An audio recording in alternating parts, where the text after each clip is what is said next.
Greetings, ladies and gentlemen, and welcome. I am the Crypto Crow. I did take a little break yesterday. Much deserved, much needed. I am live, so I'm gonna be going over a variety of different things today. I don't know if this is gonna be a short video. This is likely gonna be fairly lengthy, but it's Friday, and it's probably the last thing I'm gonna do for the weekend as it relates to cryptocurrency. And so I'm gonna try and share some of my thoughts on a variety of different things. I'm going to be looking at Bitcoin.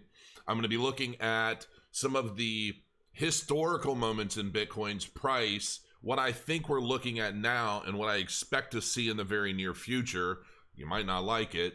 And then I'm going to go over Teeka Tiwari's top 6 altcoins to $6 million. And I'm going to kind of give you some of my impressions on those, and some that I feel are probably going to outperform those. And I'm going to explain some of the psychology around Teeka Tiwari's list as I go through them. I know other YouTubers have covered them and have done a good job, but I disagree with some of the sentiment around some of these, and I'm going to explain why. So hopefully this live helps you. I also wanted to point out that, CrowMining.com, this is something that I've been doing all through the bear market. And I know that, in full disclosure, we've had some power outages. We've had some hardware failures after, having these things per away for over a year. Some of them, not a lot of them, but I would say maybe 15% from what I'm seeing. Some of them had to have power supplies replaced in some of these ASICs units. And to be quite frank with you, a lot of us got these older, they were great at the time. They were doing profitable mining for a while until Bitcoin really just, the difficulty went up. Everything just kind of seemed to work against Bitcoin mining for a while, unless you had the cutting edge, like the new. And, but as of right now, it looks like we've been able to get some of the latest mining equipment available. Now, if you're really into mining and you really love the idea of basically buying some equipment and letting it constantly produce Bitcoin for you, then check it out. I've definitely learned that there is a gambit that has been running in the mining space probably since the very beginning. Even if you go to CrowMining.com and you go to buy like the latest miners, 95 terahash miner, they're like $2,400. Okay, so you can order these now. This is January shipping. Now, what I'm learning now, and if you're really into and these 95 terahash miners are kicking butt. I know that they're doing really well. A lot of us got the older miners that are only doing like 52 terahash, and they've been very underwhelming. Let's just say that. And while I've partnered with Elevate Group, they've done everything they can. I don't know of any time that they just shut the miners down. Unlike a lot of miners, because the mining power costs have been very, very, very cheap. So it is very profitable, but the market conditions have to agree. And so I would just suggest, if you're looking into mining, check out CrowMining.com, see what there is to offer, make your calculations, figure out if it's an investment you feel is going to be worth making. Don't just get miners because I'm talking about them, and because that's not really the nature of this. I think, I've got a number of miners myself, and the old miners just have not been doing well. Now, that being said, and there are a lot of mining calculations that a lot of people don't equate for when they're doing their calculations. Primarily, the increase in difficulty about every 6 months, because that's something that's often ignored or not taken into account. So make sure you take that into account.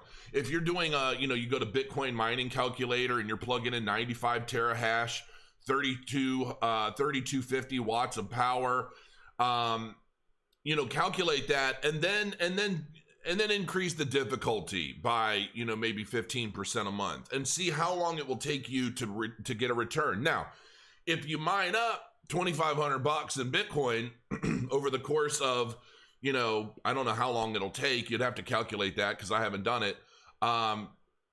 But if you calculate that up and it doesn't sound like it might be that profitable, or you feel like it's going to be more profitable, just buy $2,400 worth of Bitcoin and hold it throughout the bull market, then check that out. But it has been a very good system, but the mining has not been super profitable. I mean, I'm not going to lie to you. It really hasn't. Now, if you know something I don't, if you're expecting things in the market, you know, I have not sat around and done a lot of mining calculations. So I just want to be, you know, full disclosure. I'm really not here to just push a bunch of stuff on everybody and make a bunch of money and laugh. Like, that's not really my way. Those of you that have been with me for a long time, you know, that's just not how it is. I want you to do things that I think you're going to benefit from or you're going to enjoy. My Ethereum mining rig is still purring away out there. I'm using Kudo Miner. I think there's a link in the description. I might have changed it. I don't know. But anyway, if mining is fun for you and you think that, you know, getting some ASICs miners now, while Bitcoin is at a peak before it starts getting that big first pullback, and you know, you calculate a bunch of stuff and you think it's good, go for it. Have fun with it. But make sure you do your research and you make sure you understand what you're doing. Welcome everybody in chat. Now, one of the first things that I want to go over in this video is Bitcoin, because this is the current stock to flow model. Now, this was put out by a gentleman by the name of Plan B. He's kind of pseudonymous, but as I understand it, he's kind of I've listened to several of this guy's interviews. He's obviously a very intelligent. I don't know if he's a Brit. I don't even know if that's an insult. What am I, 73% British? Believe that or not. So I think that's funny. If you do your DNA and all of that stuff, I'm primarily British, which is crazy. Maybe I'm part of some royal ogre bloodline in the UK. I don't know. It wouldn't shock me one bit. Maybe some of those big skeletons that people are finding of 8-foot people, maybe those are my ancestors. I mean, who knows? But anyway, looking at the stock to flow model, you can see we're pretty much right on par. I mean, this thing has been very, very accurate. And the only time that it's not quite accurate is during the peaks of the market, because we continue to build momentum over time as new adoption comes in, press, just the overall sentiment continues moving forward and moving up. And so this stock to flow is basically a chart that's used to reference how much of Bitcoin is available at any given time and its demand. And so it's very interesting. And I've used this and I've pointed this out many, many times in the past, but it has been quite some time. So I wanted to kind of refresh everybody's memory that this exists and it's very accurate. Now, this is basically calling for December 21, you know, like around the end of December, early January of 2022, and it's calling for a peak. Now, this is calling for a peak of around $90,000. Well, down here in the last bull market, or the bull peak, it called for a peak at around 5,500 to 6,000. Well, what happened? As the sentiment and momentum for Bitcoin's price action continued to rise, it rose up 4 times what the stock to flow model actually called for. And then it fell back down, dipped below, which, as you can see, has been a very similar pattern since inception. And we're heading in that direction now. And so it's calling for a roughly, you know, $89,000, $90,000 Bitcoin, which means if we were to get 3 to 4 times that, you're looking at, you know, anywhere between a $280,000 to $400,000 Bitcoin at the peak of that next market. I don't think we're going to get that high, but I definitely think $100,000 is going to be low.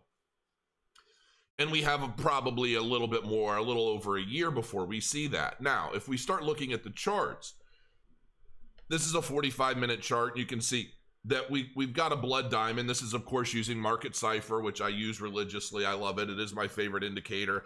I love Market Cipher so much that if you look in the description of my video, I actually took out my referral code because I don't want you guys to think that I am constantly pushing it to make referrals. I genuinely love Market Cipher. It's not a bunch of bull. I really, really do love it. And I told CryptoFit, he's like, no, keep it, you deserve it. I'm like, no, I don't care. I want everybody to understand I like you, and I like Market Cipher. I don't care about the referrals. Like, if people want it, they can go get it. Maybe give me a coupon code that they can use.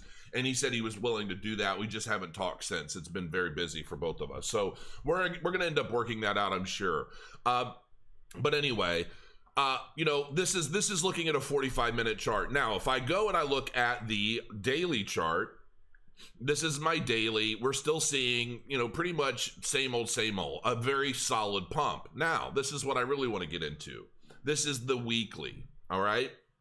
Now, if we're looking at a weekly chart of Bitcoin, what you're going to see here is where we're at in price as it relates to the halving, okay? The halving of May of 2020. And at that point, we continued to go sideways a bit. We went up, we came down, and then we shot up. Now, this is something that we've seen back here at the last halving. This is the similar price action. Now, this line here on the far left is the halving date. This was back in June of 2016. We went up about 70% in approximately the same time frame between the last halving and the 70% increase. And the same time, we've basically gone up over 109%. This is the same time spread between our most recent halving and today. Now, all this gobbledygook over here is what I see happening soon. Now, if you look back, if we go back to these periods here, you'll notice that right around here, which this looks like we're more accurately, man, my nose is itching. I got my fan kicking on. You'll notice here, this is roughly a 40%. Down here, we had multiple 40% pullbacks. This being a 43% pullback. This period here, this was just a period of like a week, and we got a 37% pullback. This one wick, this one candle, one weekly chart, this was about a 26% pullback. We see, and we had multiple instances where we had 40% pullbacks as Bitcoin continued to rise. It rises up, and gets a pullback. I think that's if I'm to guess, I'm going to say that this is we're getting close to that point now, where we could very easily see approximately a 40% pullback in Bitcoin's price action before it goes up, breaks over the $20,000 mark and into the 25,000s and beyond. Now, when this happens, I don't know.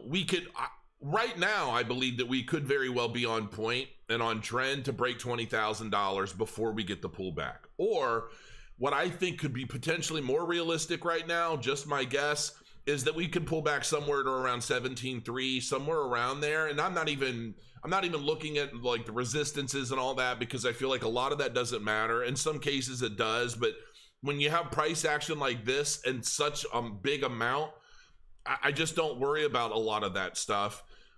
Sometimes I do. It really just depends on what's going on and on what time frame. But on a weekly scale, I can see us maybe pulling back somewhere in the 17,000s, maybe low 17,000s around December, shooting up past $20,000 by January, starting the new year at the original all-time high of Bitcoin. And then as soon as that happens, a lot of this money, I'm going to guess, is going to leave Bitcoin into the altcoin market, which is going to start firing up those drums. And then we're going to start seeing a significant amount of volatility all the way through 2021, where we're going to start seeing a lot of that back and forth trading between altcoins and Bitcoin. Because what you notice is in the previous market, we saw a lot of stuff happening where, you know, when Bitcoin rose, so did the alts. And I've had some people ask me, why is Bitcoin rising, but the altcoin market isn't flowing with it? That's because a lot of the altcoin money is bleeding into Bitcoin because people are expecting Bitcoin to go first. And the sentiment on a very large scale is that Bitcoin is going to continue rising until it meets its original all-time high. And I believe that 40% pullback we're going to see in Bitcoin is going to go into the altcoins from there. And I think that's going to happen around the first of the year. Don't have to take my word for it. I could absolutely be wrong. Do your own research. But if I have been watching this market now for 3 years, and this is what I expect to see. And we'll see how accurate. I'm going to leave this all right here, and we'll see how close I am over the term. All right. So that's my Bitcoin sentiment for right now. Overall, extremely bullish. I would also not necessarily recommend shorting this. If anything, I would recommend using the drop or any correction we get to accumulate more and not necessarily short the market. Shorting in a bull market to me is a very, very dangerous game, and it's not one that I'm going to be doing. I can tell you that. Now, Teeka Tiwari. Who the hell is this bald maniac?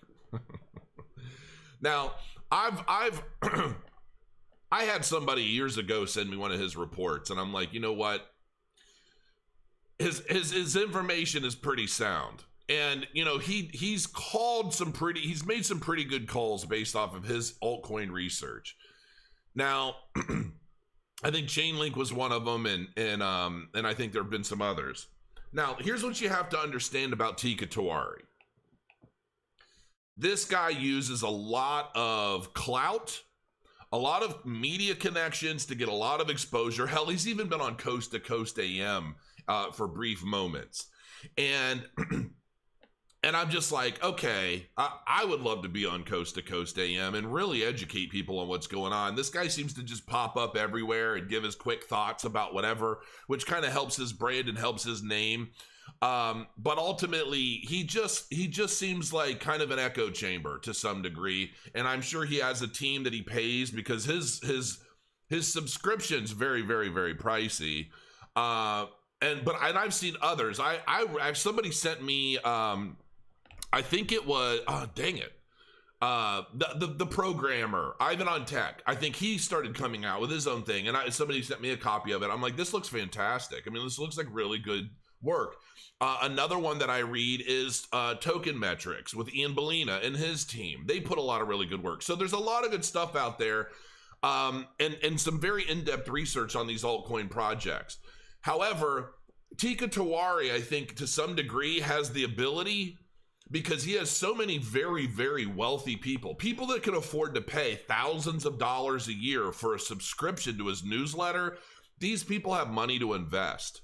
And so I'm paying attention to these 6 picks of his, and I'm going to give you some of my thoughts on these, knowing that just by him putting these picks out into the public eye with some of the people that are subscribed to his can create a self-fulfilling prophecy to some degree, especially if a lot of these people are paying close attention to what this guy says. And I do believe that some of them are. Now, on my Masari account, I've got some of these picks here. Cardano is not one of them.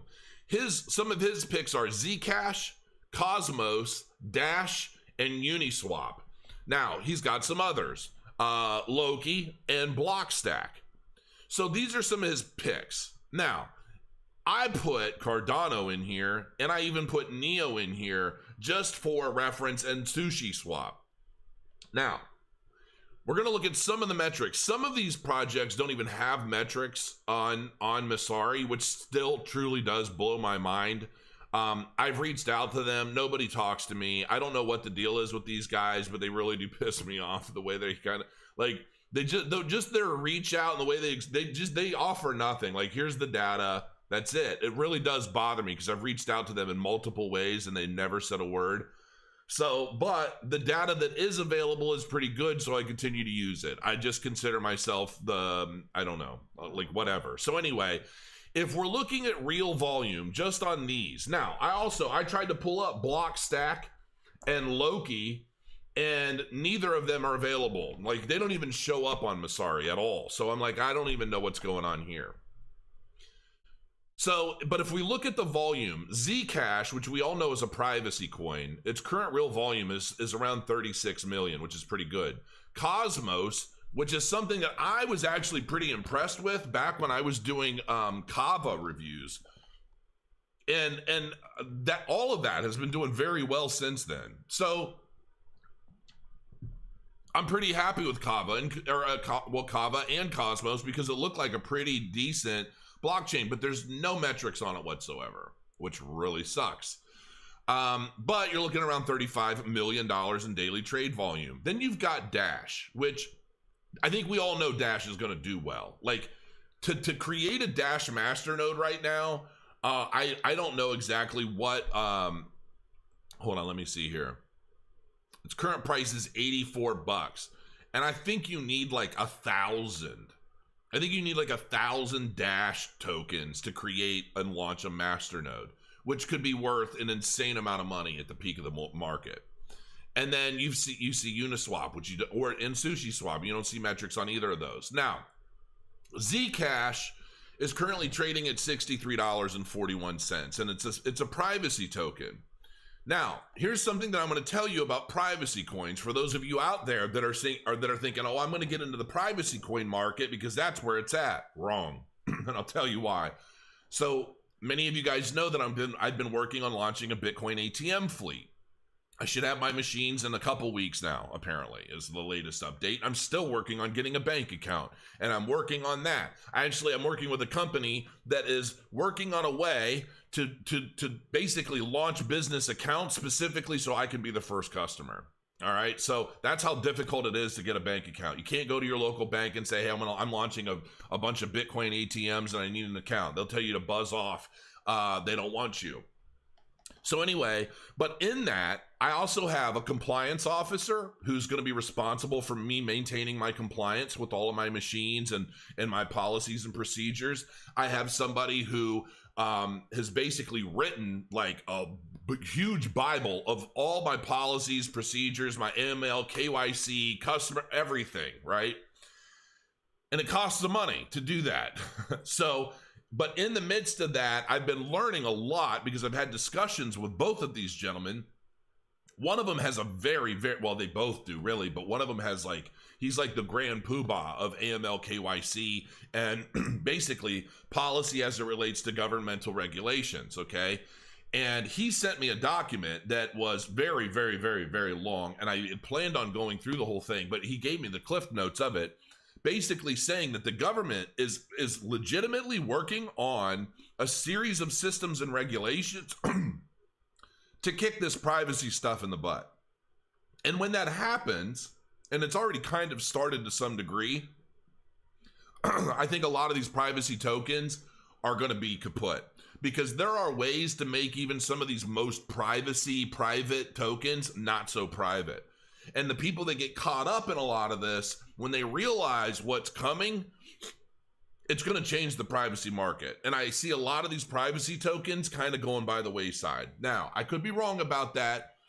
If you believe differently, that's cool. I'm not a big proponent of privacy tokens for a lot of reasons. And I think that, Zcash, look, Zcash holders, I hope it goes well for you. But I see some problems in the future arising. Let's just put it that way. Cosmos is currently trading at $5.31. I believe there's actually a lot of promise in Cosmos. I do. And excuse me, this is one of the reasons why I struggle to do lives, because between my faces, my fan and my coughing and everything, I would drive myself nuts watching me. But Cosmos is an interoperable blockchain protocol that facilitates the transfer of data between existing chains.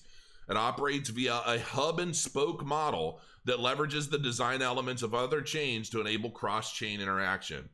I think there's going to be a pretty good future for Cosmos, and the fact that it's trading at $5, $5, and it's going up. It's up 3% just in the last 24 hours, and I see that doing pretty well. A long term. Dash is like, I remember a long time ago, I remember Supoman talking about wanting to get a Dash masternode, and how I think it was around the time it would have cost about $80,000 to launch one, and I don't know if he ever did, honestly. I'm curious, but I don't know if he ever did.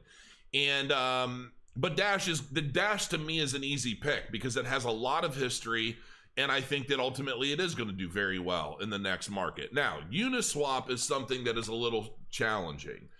While the technology of Uniswap is big, and while I think it's done exceedingly well in this market, and it's provided a lot of liquidity and ease of access in exchanging of ERC20 tokens, when you have something like SushiSwap that just basically comes along, swipes your code, and launches their own version to try and take up your market share, I think it's going to make things that much more difficult for Uniswap to really pump. However, there's been a lot of up and downside to both, because you saw And even lately, I've been seeing a lot of reports about the volume on Uniswap being cut in half recently in favor of SushiSwap, which is likely one of the reasons why SushiSwap has gone up 5.5% over Uniswap. So I don't know what's going to happen with these, but I do believe that it's actually good that we have those. As a matter of fact, I would love to have my own version of something like this on the Cardano blockchain. I'm telling you guys, there's going to be a day, someday, maybe not for 2 years, we'll see, but there's going to be a day when I'm probably going to become a Cardano maximalist. I mean, I'm just telling you. But until then, we can have some fun with all of the other innovative ideas and the things to come. Now, this is another one, Blockstack. Blockstack, easily build decentralized applications. Blockstack is an open source and developer-friendly network for building decentralized apps and smart contracts. This is cool stuff, and I'm seeing a lot of different projects out there similar to this. Teeka Tiwari thinks this is going to do exceedingly well, and it's going to make a lot of people wealthy. If you think there's potential in that, make sure you go research it yourself. Personally, for me, I'm kind of like, I'll play with Marlowe Playground and build stuff on Cardano, personally, if I want to really dive into some of that stuff. But I'm just sharing with you the sentiment that's being put out. I'm basically telling you what tokens Teeka's pumping and pushing. Now, Loki is another project, and I don't know anything about it. And apparently, this article, Loki price pumps over 100% on the back of Loki to Oxen rebrand announcement. I don't necessarily think it was so much the rebrand announcement as much as it was Teeka publishing a top 6 list in his newsletter, and a lot of these guys running out to buy it. But yes, basically this Loki project is soon to be rebranded to Oxen token, and I just don't know much about this project. I've never even heard of Loki before. Now, why did I include Neo in this? I included Neo in this because thanks to Supoman, I know that some of you love him, some of you hate him. Supoman brought to my attention, because I've been looking for information and I gave up months and months ago, that Neo is getting ready to launch Neo 3.0, at which point there will be a token swap, which I freaking hate because I'm so tired of dealing with token swaps.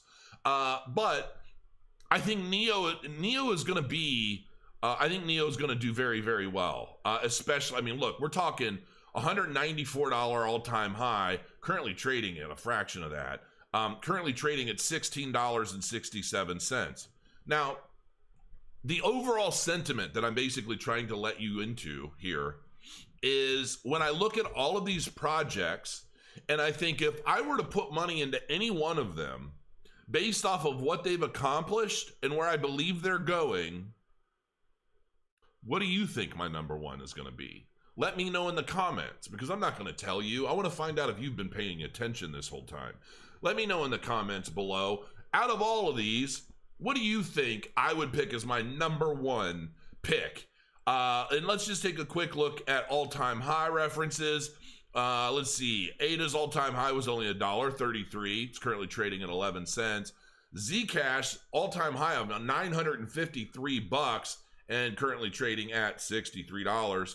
And so you're looking at a break-even multiple of $12 here, 15 or 12 here, 15 for Zcash, 11.7 for Neo, 19.5. What's the overall goal? What's the overall goal when I'm trying to quantify the potential for the price of a particular altcoin? It's not just where it's been, but where it's headed. And that's what I want you guys to really take into consideration. You know, when you're talking about a project like Cardano, its cycle low is 2 freaking cents, and it's up to 11 cents. So in the last 8 months alone, it's risen from 2 cents to 11 cents, original all-time high of $1.33, and my expectation to see $3 to $5 at the peak of the market. You realize over 62% of Cardano is being staked right now? Over 62% of the total circulating supply of Cardano is currently being staked. I don't know what else. Zcash, privacy coins, it all looks great on paper. I think it's going to be a regulatory nightmare at some point in the very near future, especially with this great reset and all this other stuff that I'm reading about that may very likely be happening.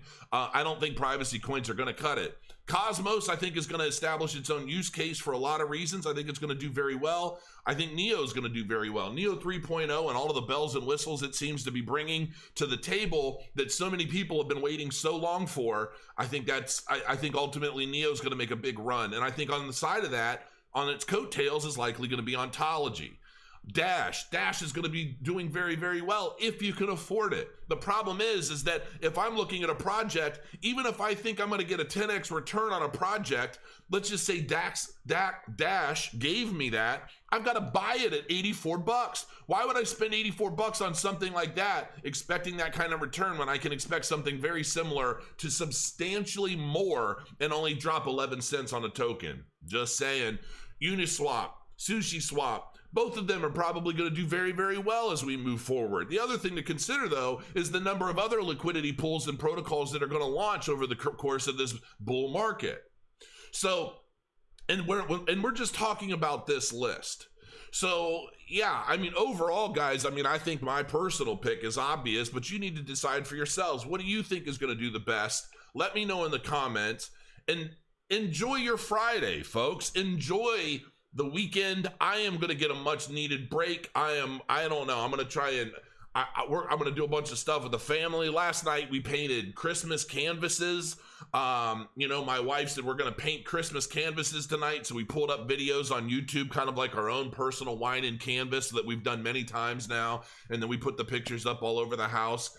And listen, guys, I do love you. I really appreciate you, each and every one of you guys. That's it. Wow, I'm back up to getting close to 400 live viewers. And when I play this video back, I'm going to be reading through all of the comments. I don't want this video to be exceedingly long because I want people to watch it, enjoy it, take what they can, and leave comments down below. So until next time, guys, thank you so much for joining me. I thank you. I tried to get through this whole damn thing without feeling emotional, but I read every one of your comments in my last video, and I really do appreciate it. I really, really do. Thank you for joining me. Enjoy your weekend.